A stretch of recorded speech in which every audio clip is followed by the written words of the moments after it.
Welcome to my YouTube channel secure future coaching classes. दोस्तों, इससे पहले वाली वीडियो में हमने आपको क्रिस्टलीय ठोसों के 3 प्रकार के बारे में बताया था। तो आज हम उसका चौथा भाग जो है हमारा धात्विक ठोस, उसके बारे में बताने जा रहे हैं।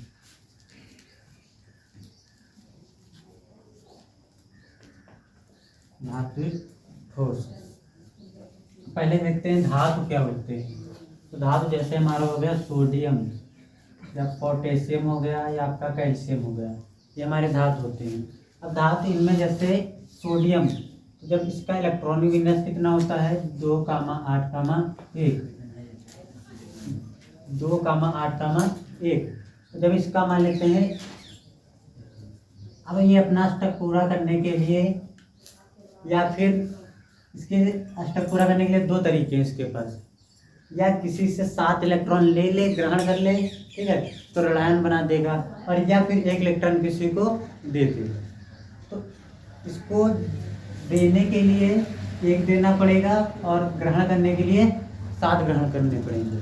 तो इसके लिए जो आसान रहेगा, तो आसान इसके लिए रहेगा 1 त्यागना, क्योंकि 7 ग्रहण करना माइंड कठिन पड़ जाएगा, लेकिन 1 देना आसान पड़ जाएगा।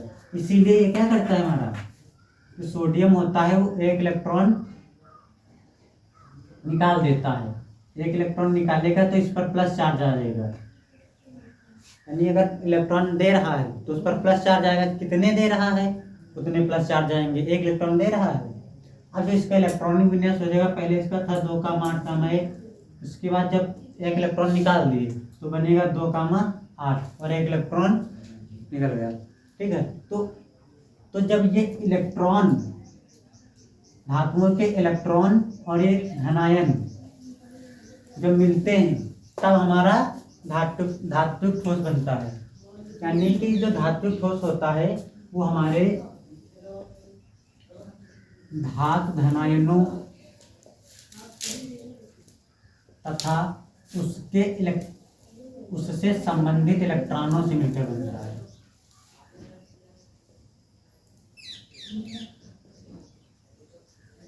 उससे संबंधित इलेक्ट्रॉनों से मिलकर बनता है।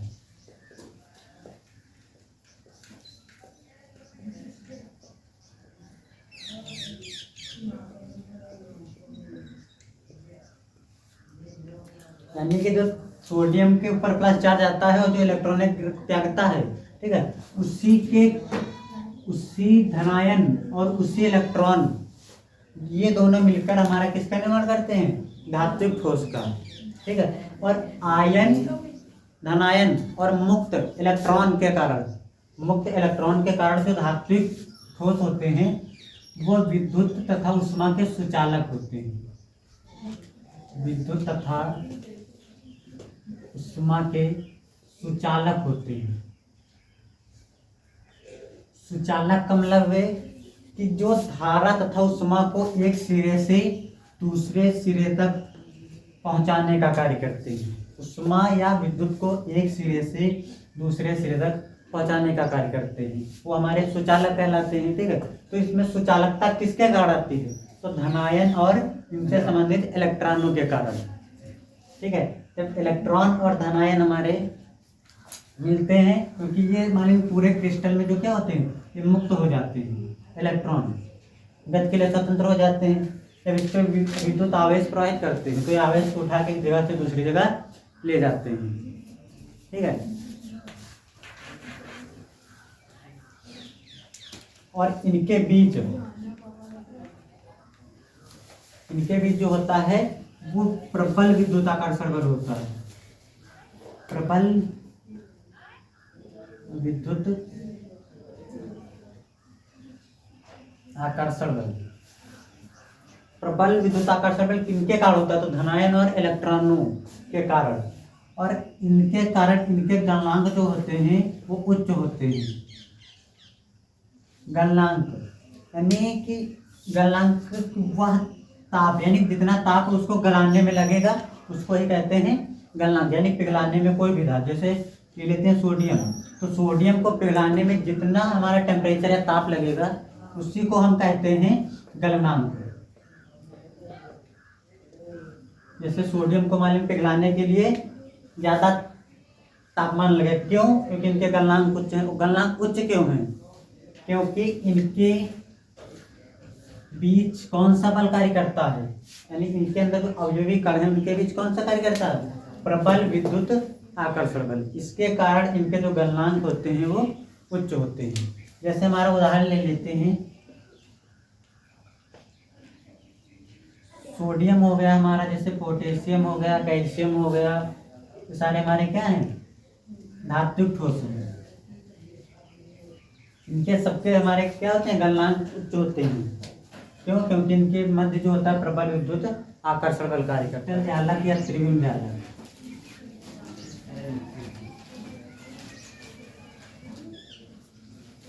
क्रिस्टल जालक या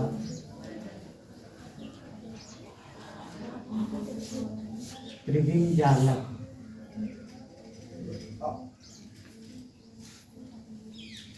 क्रिस्टल जालक या त्रिविम जालक। तो जो हमारे क्रिस्टलीय ठोस होते हैं, क्रिस्टलीय ठोस में जो अवयवी कण होते हैं वह निश्चित ज्यामिति, एक त्रिविमीय संरचना में होते हैं। त्रिविमीय संरचना का मतलब होता है कि उनकी मान ली लंबाई भी होगी कुछ, और कुछ चौड़ाई भी होगी, और कुछ ऊंचाई भी होगी। ऐसे जैसे मान लेते हैं कि किसी भी वस्तु की ये हो गई मान ली चौड़ाई, उसके बाद ये हमारी ऊंचाई हो गई, घनी बना है।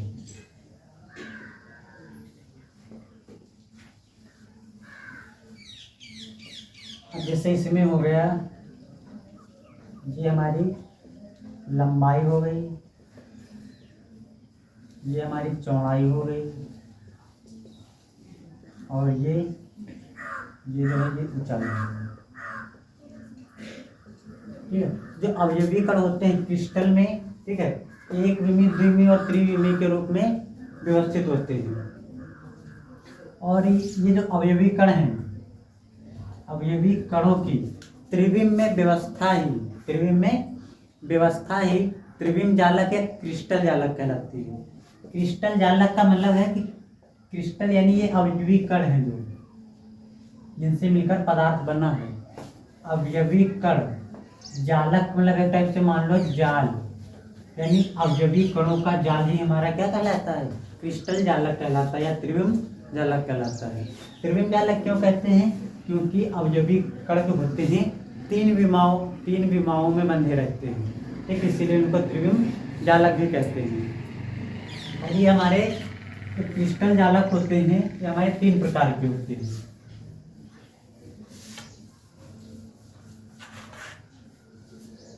क्रिस्टल जालक जो हमारे होते हैं वो तीन प्रकार के होते हैं। पहला जो होता है वो एक विमीय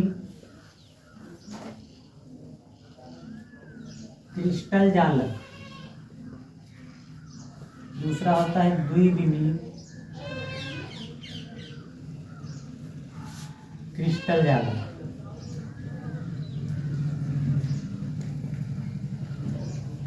एक हमारा होता है त्रिविमीय क्रिस्टल जालक। त्रिविमीय क्रिस्टल जालक, ये हमारे तीन क्रिस्टल जालकों के प्रकार होते हैं। एक विमीय में क्या होता है? तो एक विमीय में जो अवयवी कण होते हैं वो हमारे एक सीधी रेखा में होते हैं, एक ही रेखा में होते हैं। जितने सारे अवयवी कण होते हैं वो एक सीधी रेखा में होते हैं, यानी दूसरी कोई रेखा नहीं होगी, दूसरी कोई रेखा नहीं होगी। तो ये जो है ये क्या कहलाएगी? एक विमीय क्रिस्टल जालक।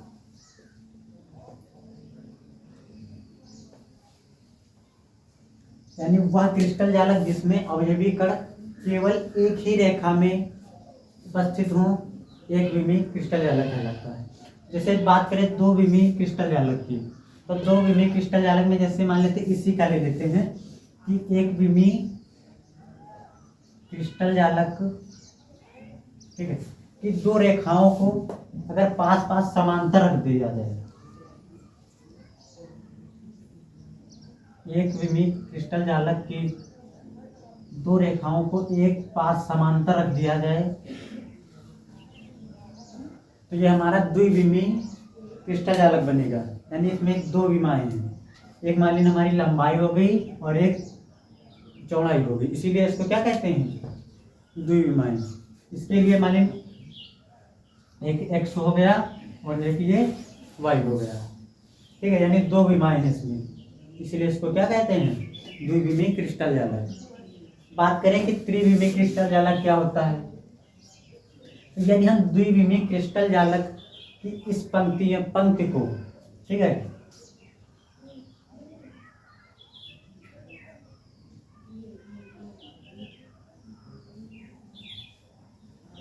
द्विविमीय क्रिस्टल जालक की पंक्ति को और इसी पंक्ति के दूसरी पंक्ति के ऊपर रख दिया जाए, अगर जैसे मान लेते हैं ये रखी है और इसके जस्ट ऊपर एक और रख दिया जाए तो इसमें लंबाई भी हो गई, चौड़ाई भी हो गई और ऊंचाई भी हो गई, ठीक है, तो इसीलिए ये क्या बनेगी हमारी, मान लेते हैं इसके ऊपर एक और रख दी हमने, ये द्विविमीय वाली परत,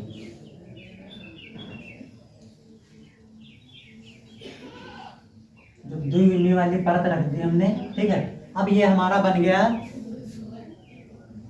त्रिविमीय क्रिस्टल जालक, क्योंकि इसमें ये लंबाई भी है और ये चौड़ाई भी हमारी है और ये ऊंचाई भी है, ठीक है, इसलिए इसमें तीनों विमाएं, इसलिए इसको कहते हैं त्रिविमीय क्रिस्टल जालक। के बाद हम देखते हैं आपका एकक कोष्ठिका। एकक कोष्ठिका,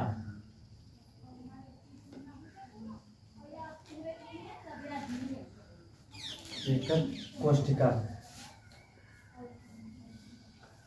तो एकक कोष्ठिका हमारी क्या होती है, देखो जैसे अब ये भी कणों या क्रिस्टलों का जो जाल बनना होता है, ये जाल, यदि हम इसी जाल को चारों तरफ बराबर रूप से अगर फैला दें, इसी जाल को यदि हम समान रूप से या बराबर सभी दिशाओं में फैला दें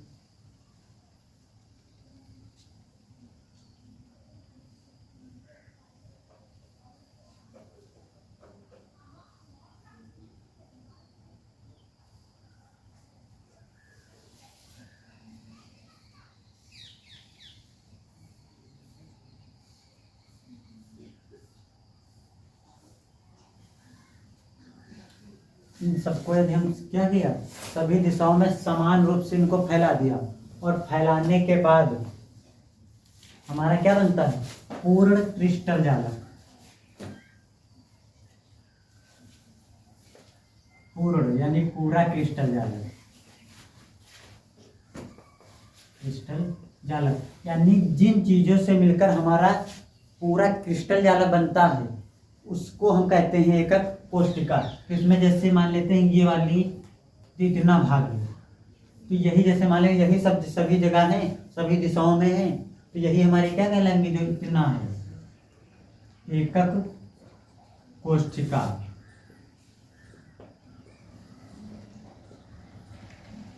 एकक कोष्ठिका यानी इसको हम सभी दिशाओं में क्या करेंगे, समान रूप से अगर फैला दें तो एक पूरा क्रिस्टल जालक का निर्माण होता है, जिसे हम पूर्ण क्रिस्टल जालक कहते हैं, ठीक है, और जिनसे मिलकर एक क्रिस्टल जालक बनता है पूरा, उससे हम कहते हैं एकक कोष्ठिका, ठीक है। अब एकक कोष्ठिका में ठीक, हम एक एकक कोष्ठिका निकाल लेते हैं इसकी, तो एक एकक कोष्ठिका मान लीजिए हमने निकाल ली,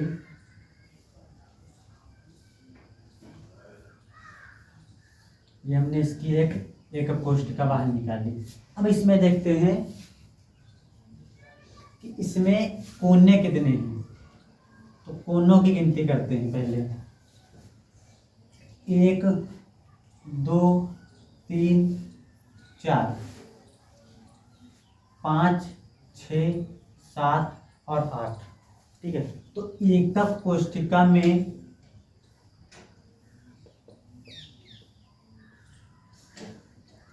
एकक कोष्ठिका में जो कोने होते हैं,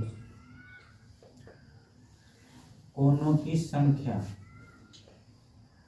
वो हमारी होती है 8। कितनी होती है? 8। और ये 3 डायमेंशनल यानी त्रिविमी है। त्रिविमी में क्या होता है कि 3 इसकी विमाएं होती हैं, एक लंबाई, एक चौड़ाई और एक ऊंचाई। यानी इसके अक्षों की संख्या कितनी हो गई? अक्षों की संख्या हमारी 3 हो गई। अक्षों की संख्या 3। कौन कौन से? x, y, z, ये हमारे 3 अक्ष हो गए। ठीक है। और इन सबको ये हमारे क्या है? एकक कोष्ठिका के गुण। क्या है? ये एकक कोष्ठिका के गुण। और इन्हीं गुणों को हम क्या कहते हैं? पैरामीटर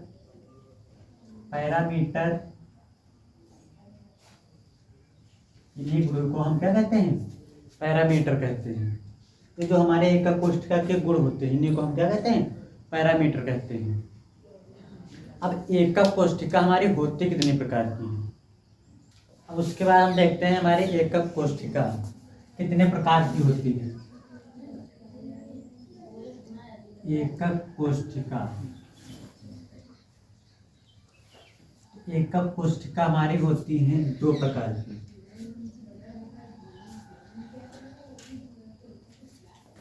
एकक कोष्ठिका हमारे 2 प्रकार की होती है। अच्छा, जैसे एकक पहली होती है सरल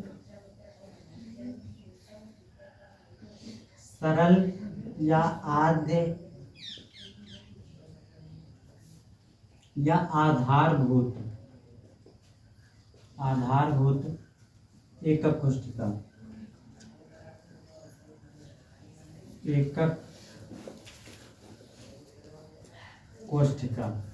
सरल आदि या आधारभूत एकक कोष्ठिका। और दूसरी जो हमारी होती है केंद्रित एकक कोष्ठिका।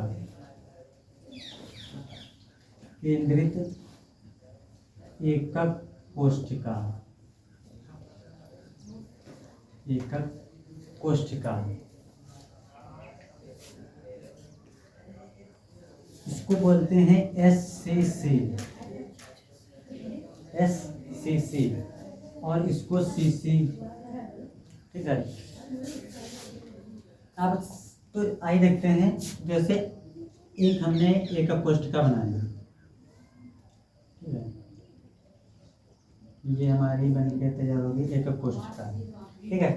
अगर हमने देखा और पाया कि एकक कोष्ठिका में जो अवयवी कण यानी जो क्रिस्टल हैं, यानी अवयवी कण हमने देखा और पाया कि जो अवयवी कण है वो केवल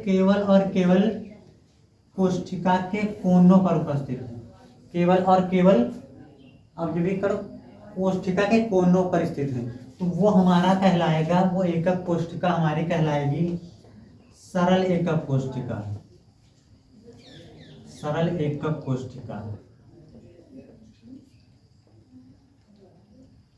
यानी ऐसी एकक कोष्ठिका जिसमें अवयवी कण यानी जिनसे मिलकर पदार्थ बने होते हैं, वो अवयवी कण केवल कोनों पर अगर उपस्थित हैं तो हमारा कहलाएगा सरल एकक कोष्ठिका। ठीक है। और यही बात अगर इसके अलावा एकक कोष्ठिका के कोनों पर तो अवयवी कण उपस्थित हैं, लेकिन यदि इसके अलावा कहीं और भी पाए जा सकते हैं, जैसे मान लेते हैं प्रत्येक फलक के केंद्र पर या एकक कोष्ठिका के केंद्र पर ही। ठीक है। तो यानी अवयवी कण जो है कोनों के अतिरिक्त अगर किसी और स्थितियों पर पाए जाते हैं या किसी और स्थान पर पाए जाते हैं, तो वो हमारा कहलाता है केंद्रित एकक कोष्ठिका। मान लेते हैं कहीं यहाँ पाया जाता है या किसी फलक पर पाया जाता है। ठीक है। तो वो हमारा कहलाएगा केंद्रित एकक कोष्ठिका। केंद्रित एकक कोष्ठिका।